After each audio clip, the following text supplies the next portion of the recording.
Yeah, my favorite's the Slim's Double. Hands down. My name's Nick. I'm the director and co-founder here at Slim's Quality Burger. We have 3 locations in New South Wales with 2 more underway in Queensland. We believe simple is best. We try to bring back sort of that old school diner feel to the menu. Most of our menu is predominantly beef burgers. We've got a few chicken burgers and 1 plant-based option. And simply fresh cut fries, all done in-house, and that's it.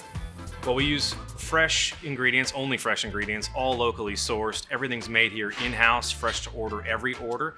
Preservative-free, antibiotic-free, hormone-free. It's one of those things. We want to deliver it at a really affordable price to our customers, both dine-in, takeaway, and delivery. For Slim's, Uber Eats is a big part of our business, and we've leaned into it heavily. We had a very successful campaign at our store out west, the Westfield Mountain Druid. We hadn't followed any traditional marketing and advertising platforms in the past. This is our first foray into actual ads, and it's worked.